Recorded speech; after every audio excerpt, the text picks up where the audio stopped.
गरीब शादी करता है 1 लाख रुपए दे देते हैं हम लोग।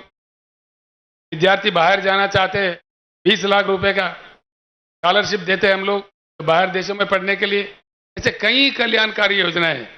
जो दिव्यांग लोग हैं, देश में कोई राज्य नहीं देता, सिर्फ तेलंगाना एक ही राज्य है 3,000 के ऊपर देता था। तेलंगाना दशाब्दी उत्सव में मैंने अभी अनाउंस किया उनको 4,000 मिलेगा पर महीने। यहाँ पे पेंशन क्या मिलता है?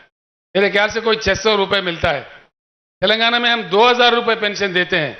मैं महाराष्ट्र वासियों को, जो पेंशनदार है, तो खुलकर कहता हूं, महाराष्ट्र में बीआरएस का सरकार लाओ, पूरे किसान के काम भी हो जाएंगे और वेलफेयर मेजर्स भी।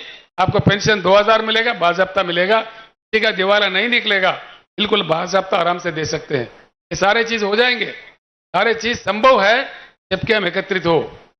दलित वर्ग हमारे देश का एक अंग है, उनको हमने पीछे रखा है, तो हमारा ही पाप है। पाप को हमको धोना पड़ेगा, कोई अन्य आके नहीं करेगा। अमेरिका देश में काले लोगों को गोरे लोगों ने बहुत सताया था, बहुत रुलाया था, बहुत उनको वंचित किया था। लेकिन अमेरिका समाज में जागृति आने के बाद एक ब्लैक मतलब यानी काले जाति के रहने वाले बराक ओबामा को देश के अध्यक्ष बना देके अपने पाप को धोया है। ये भी भारत में चेतना आना चाहिए, हमारा दलित भाई वंचित ना रहे, ये भी उद्धार होना चाहिए। साथ साथ में जब तक वो ऐसे रहेगा, पिछड़े रहेगा, कि भारत के चेहरे पे एक दाग रह के बन जाएगा, तो भी मिटा देना कोई दूसरा देश वाला नहीं करेगा। हमारा ही कर्तव्य बनता है, हमारा ही दायित्व बनता है। यहाँ के पार्टियां पूरे प्रस्तापित है, तो क्या डर है समझ में नहीं आता, क्यों ऐसा करते हैं समझ में नहीं आता, क्यों उल्टा सुल्टा बात करने लगते। हमारा जो एजेंडा है, एजेंडा पे बात करो, एजेंडा डिस्कस करो। देवेंद्र फडणवीस जी भूतपूर्व मुख्यमंत्री, अब के उप मुख्यमंत्री है। नांदेड़ में पहली बार जब मैं आया था, उन्होंने कहा था केसीआर जी आपका यहाँ क्या काम है, आपका तो काम तेलंगाना में है। मैंने कहा भैया मैं भारत के नागरिक हूँ, कहीं भी जाके काम कर सकता हूँ, मैं यहाँ किसान के उद्धार के लिए आया हूँ। अगर मुझे नहीं चाहते हो, तेलंगाना एजेंडा मक्की का मक्की जंबल तक का इम्प्लीमेंट करो, मेरा काम खत्म, मैं मध्य प्रदेश चले जाऊंगा, महाराष्ट्र नहीं आऊंगा। उसका जवाब नहीं है उनसे, उसका जवाब आता ही नहीं है।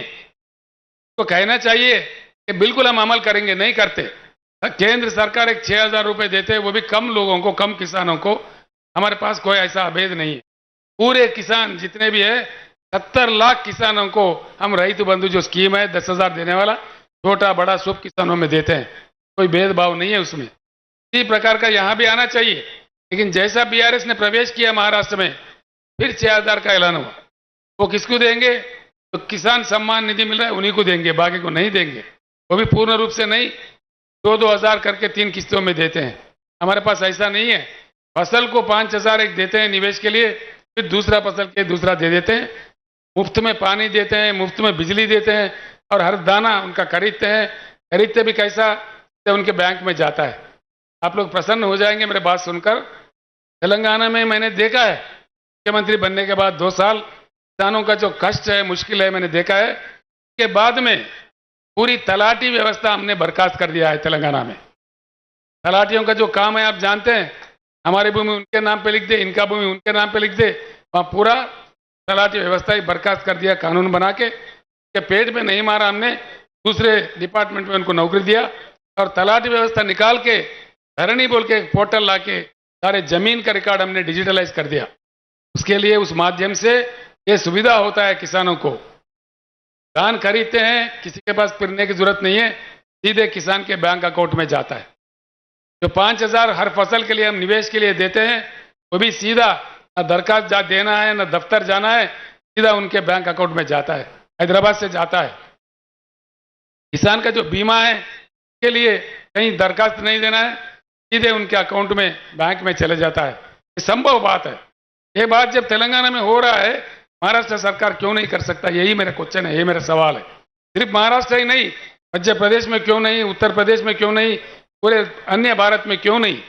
संभव होते हुए भी एक राज्य में, हिंदुस्तान के एक हिस्सा में हो रहा है, बाकी भारत में क्यों नहीं? इसके लिए मैं आप तमाम लोगों से, सभी लोगों से मैं प्रार्थना करूंगा, ये पूरे भारत के किसानों के जंग है, उनके प्रतिनिधि है बीआरएस पार्टी। सिर्फ महाराष्ट्र या तेलंगाना एक राज्य का नहीं है।